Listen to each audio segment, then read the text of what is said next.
जय जोहार के साथ ही शुरुआत करते हैं आज हम।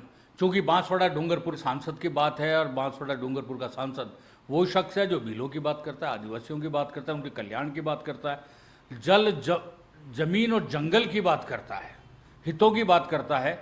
और आप देखिए एक युवा किस तरीके से विश्वविद्यालय से अपना निकला, डूंगरपुर कॉलेज का प्रेसिडेंट बना।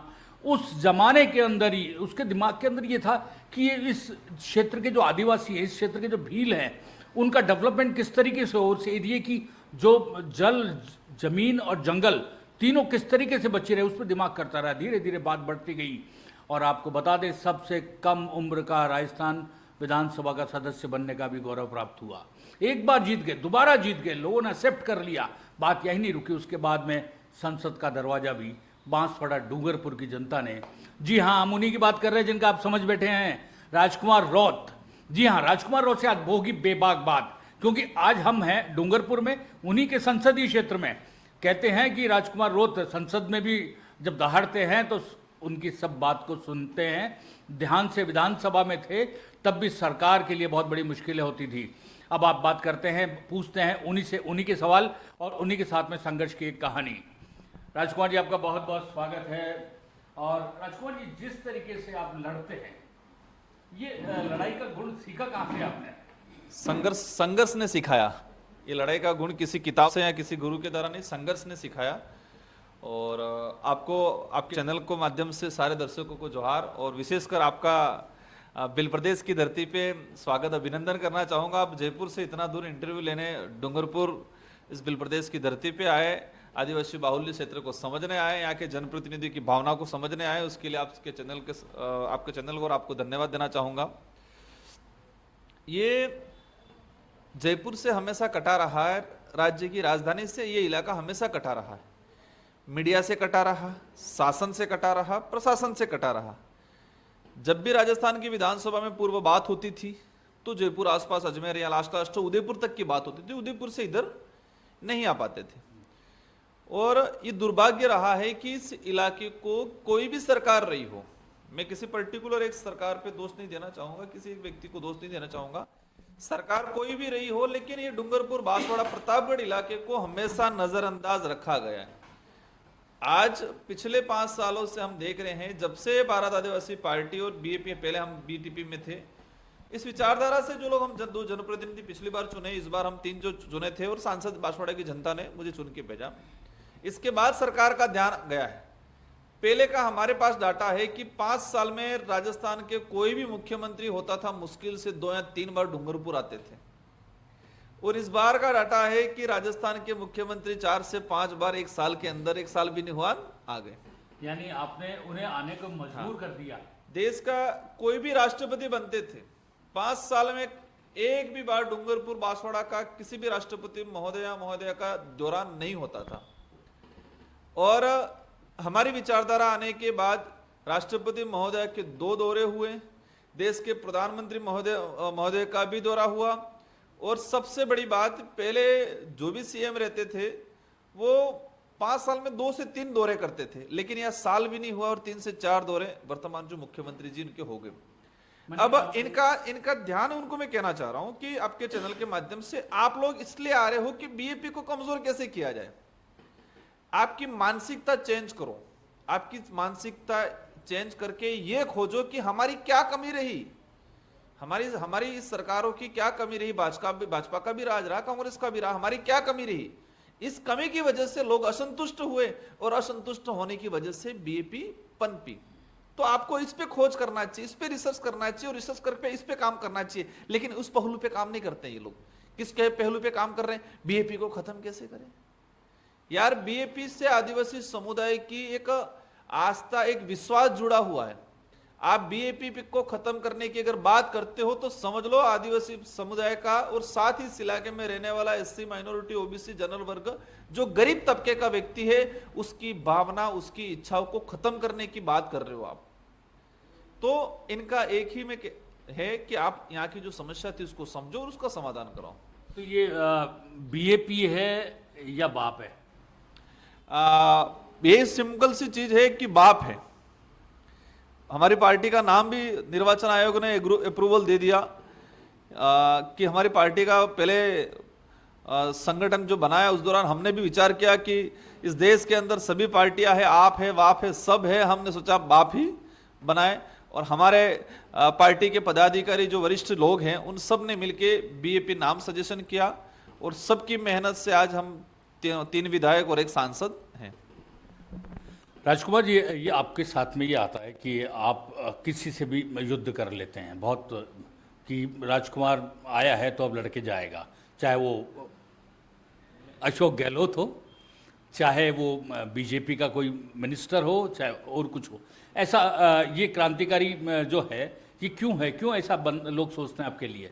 देखो, ये उनके सोचने का नजरिया थोड़ा अलग है।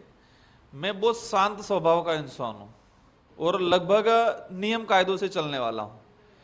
लेकिन सरकार कोई भी हो, सरकार नियम कायदे की बात करती है, गरीब के भला का बात करती है, आदिवासी एससी दलितों की भलाई की बात करती है और उसी पे अत्याचार करती है, दोहरी नीति दिखाती है। तब गुस्सा आता है कि आप एक तरफ मंच पे कह रहे हो महिला सशक्तिकरण करना है, दूसरी तरफ आदिवासी महिलाओं के साथ अत्याचार करते हो। एक तरफ कह रहे हो आदिवासियों का कल्याण करेंगे, दूसरी तरफ आदिवासियों की जल जंगल जमीन सड़पने का काम करते हो। आदिवासियों के उद्धार की बात करते हो, आदिवासियों के अधिकार खत्म करने की बात मंचों पे कहते हो आदिवासियों को उद्धार करेंगे और कागजों में आदिवासियों के अधिकार खत्म कर रहे हो।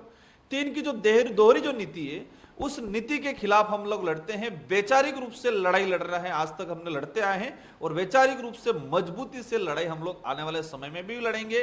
और सरकार को आज तो आने के लिए मजबूर किया है, आने वाले समय में सरकार को इस इशू को ध्यान में लाकर उस पर इंप्लीमेंट कराने पे भी हमारा फोकस रहेगा।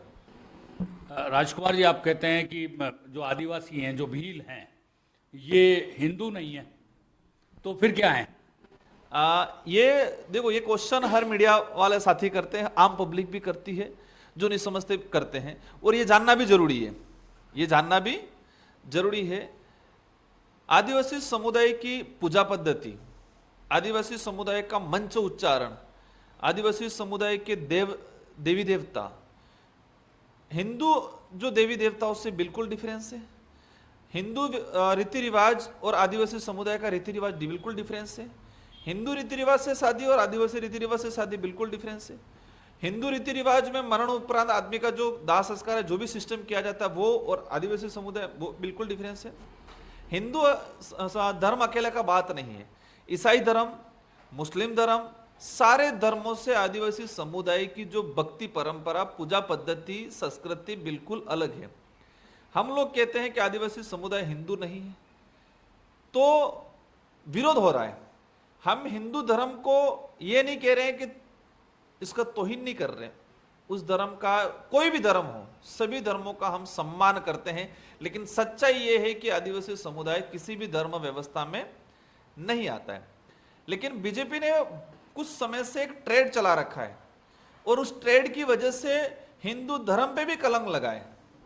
जिस तरह से लोगों में आस्था, आज एक जैन समुदाय की अलग से जनगणना, अलग से आइडेंटिटी, उनके धर्म कोड है, जैनों का अलग धर्म है, लेकिन जैन समुदाय हिंदू धर्म के देवी देवताओं को मानता है और उसको पूजता है।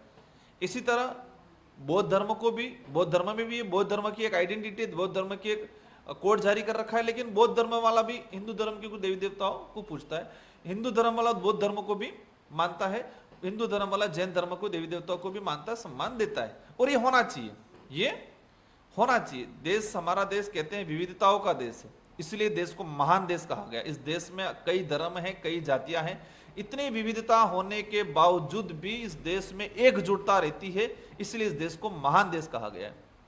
ये विविधता नहीं रहेगी तो इस देश की हमारी जो एक आइडेंटिटी है, एक जो छवि है, वो छवि खत्म हो जाएगी। तो अब आती है बात आदिवासी की। आदिवासी समुदाय की अपनी खुद की एक आइडेंटिटी है।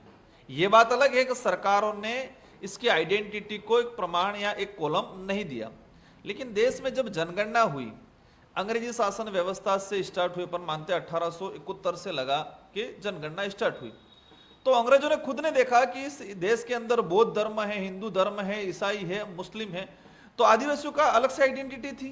तो उन्होंने देखा कि आदिवासियों की अलग से जनगणना होनी चाहिए। धार्मिक जनगणना जब हुई देश के अंदर, जो धर्म के हिसाब से डिवाइडेशन हुआ, तो 1871 से लगा के 1931 तक आदिवासियों को अलग से धर्म कॉलम देके बिल्कुल कोड देके उनको जनगणना कराई, लेकिन आजाद भारत के बाद ये चीजें नहीं हो पाई। इससे नुकसान क्या हुआ? आदिवासी का आइडेंटिटी खत्म हुई, आदिवासी की जो एक प्रेजेंटेशन, आदिवासियों की एकजुटता खत्म हुआ, आदिवासियों का प्रेजेंटेशन नहीं दिखा। आदिवासी समुदाय ने मुस्लिम धर्म अपनाया है। महाराष्ट्र में जलगावाला इलाका, उसमें आदिवासी समुदाय, हमारे भिल कम्युनिटी के लोग, काफी लोग मुस्लिम धर्म अपना रखा है। आदिवासियों ने ईसाई धर्म अपनाया, आदिवासियों ने हिंदू धर्म अपनाया, आदिवासियों ने बौद्ध भी अपनाया। सतरामपुर इलाके में जैन बना हुआ आदिवासी समुदाय। तो आदिवासी समुदाय का डिवाइडेशन हो गया। किसमें डिवाइडेशन हो गया? पार्टियों में तो हुआ ही था, धर्मों में भी हो गया। और अलग अलग धर्मों में जाने के बावजूद आदिवासियों की अलग से अपनी आइडेंटिटी नहीं बच पा रही आज। तो हम चाहते हैं कि आदिवासी की अपनी आइडेंटिटी जो है, उस आइडेंटिटी को जिंदा रखना है। इसलिए हम कहते हैं कि आदिवासी समुदाय धर्म पूर्वी समुदाय है और सभी धर्मों से बिल्कुल अलग है। रही बात हिंदू की, हिंदू धर्म के नाम से भाजपा जो देश के अंदर जो माहौल बना के, मैं तो कहता हूं उस धर्म को भी एक वो कहते हैं एक ढाल के रूप में उपयोग। तो ढाल जो उपयोग में लेता है, तो ढाल उपयोग करने वालों को चोट नहीं आती है, ढाल को चोट आती है। तो उन्होंने सत्ता पाने के लिए ढाल किसको बनाया? धर्म को। अब नुकसान किसको हो रहा है? धर्म को। जो अन्य समुदाय का लोग उस धर्म को मानते थे, पहले कहीं पर भी हिंदू धर्म के कोई त्योहार होते थे तो मुस्लिम धर्म के लोग भी आके एंजॉय लेते थे और उसको मानते थे और उसको सब मिलके करते थे। लेकिन आज ये स्थिति बनी हुई है कि मुस्लिम हिंदू, हिंदू ईसाई एक जहर घोल दिया गया, एक दूसरे को नफरत से देखने लग गए हैं। और वो राजनीतिक जो हुई है धर्म के नाम से, उस राजनीति के खिलाफ है हम। बीजेपी क्या ट्रेड चला रही है? झारखंड के अंदर बीजेपी ने कहा है कि आदिवासी हिंदू नहीं है, बीजेपी के नेताओं ने कहा है कई आदिवासी हिंदू नहीं है। तो झारखंड में बीजेपी कह रही है कि आदिवासी हिंदू नहीं है और यहां कह रही है कि आदिवासी हिंदू है। मेघालय में जाके बीजेपी कह रही है कि बीफ खा सकते, कोई दिक्कत नहीं है, और यहां कह रही है कि बीफ नहीं खा सकते। बीफ वालों को, बीफ कंपनियों से वो पैसा ले रही है, इलेक्ट्रॉनिक बोर्ड ले रही है, चुनाव का चंदा ले रही है, और यहाँ पर बेचारे लोगों को गो रक्षक के नाम बना के, उनको मूर्ख बना के, उनको आगे करके दंगा प्रसाद करवा रहे हैं। तो ये जो चीज है, सत्ता के लिए जिस तरह से झूठा भरोसा करके धर्म को एक ढाल बना के जो नफरत फैलाई की, उसके खिलाफ है। हम धर्म के खिलाफ नहीं है, हम सभी धर्मों का सम्मान करते हैं, हिंदू का, ईसाई का, जैन का, सभी का। और संविधान भी स्वतंत्रता देता है। आपकी इच्छा है ये धर्म मानो तो मान सकते हो, आपकी इच्छा है इस धर्म को छोड़ के अन्य धर्म मानो, मान सकते हो। लेकिन जो धर्म के नाम से राजनीतिक हुई है, उससे देश में नफरत फैली है और हम नहीं चाहते नफरत। आदिवासी समुदाय इतना स्वाभाविक, मतलब स्वाभिमानी है और इतना दयालु है। आज अतिथि देवो भव एक संबोधन है, सरकारी बसों के पीछे लगा रहता है अतिथि देवो भव। विदेश में हमारे देश के प्रधानमंत्री जो भी जाते हैं कहते हैं कि वो उस देश से आ रहे हैं जिस देश में अतिथि देवो भव, मतलब जो मेहमान है वो भगवान के बराबर है। वो कहाँ जिंदा है? धरातल पे, ओनली फॉर आदिवासी इलाके में। आप शहर में जाओगे, दूसरी जगह जाओगे तो दरवाजे में पूछेंगे आप कौन हो, फिर अंदर आप प्रवेश करने जाएंगे। लेकिन आदिवासी समुदाय के किसी भी घर पे आप आधी रात को जाओगे, बिठा के पानी पिलाएगा, नाश्ता कराएगा, खाना खिलाएगा, फिर पूछेगा आप कौन हो। अतिथि देवो भव आदिवासी समुदाय में जिंदा है आज, लेकिन कुछ लोगों ने इसका मिसयूज किया है। इसलिए हम कह रहे हैं कि आदिवासी की आइडेंटिटी को बचाना हमारी जिम्मेदारी है। लेकिन भाजपा ने आदिवासियों को वनवासी बनाया, आदिवासियों को अलग अलग संबोधन से दिया गया, आदिवासी की आइडेंटिटी खत्म करने का काम किया है, उस पर हम काम कर रहे हैं। आपने कहा कि आदिवासियों के लिए एक धार्मिक कोड होना चाहिए, इससे मतलब क्या धार्मिक कोड से?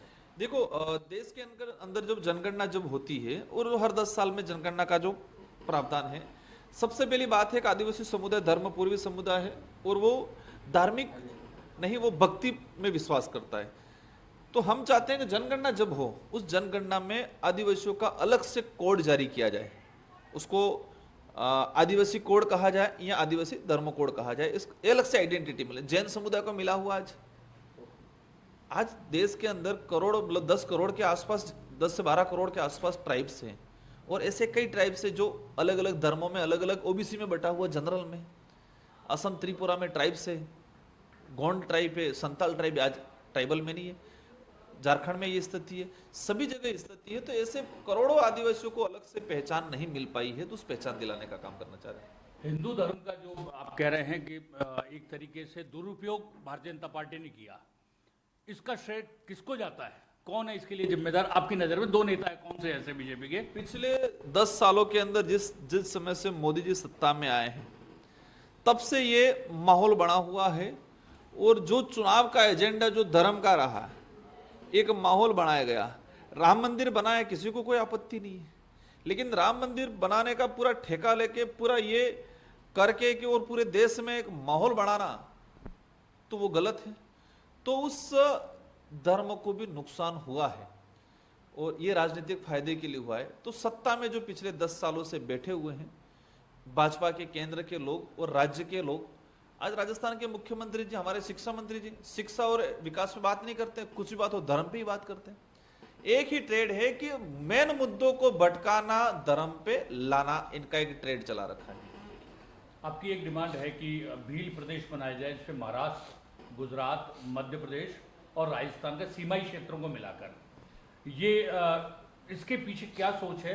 क्या ये राज्यों को बांटने का एक प्लान नहीं है या एक नई विरोध शक्ति खड़ी करने का एक तरीका है? देखो, ऐतिहासिक पृष्ठभूमि से अगर देखा जाए तो जब ये 1913 में जो मानगढ़ हत्याकांड हुआ, गोविंद गुरु महाराज के नेतृत्व में मानगढ़ हत्याकांड, अंग्रेजों राजा रजवाड़ों ने संयुक्त फोर्स से भेज के अत्याचार किया और 1500 से अधिक आदिवासी मारे गए। जब गोविंद गुरु महाराज को गिरफ्तार करके अंग्रेजी सैनिक जब गुजरात ले गए, कोर्ट में पेश किया गया, तो उस जज ने पूछा है कि इसकी क्या क्या गुनाह किया है।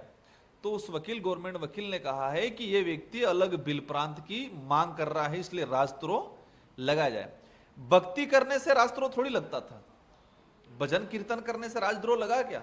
गोविंद गुरु महाराज पे जो केस लगाया गया, तो अलग अंग्रेजी शासन व्यवस्था के खिलाफ अलग भिल प्रांत की मांग की, उन्होंने भिल राज की मांग की, इसलिए राजद्रोह लगा।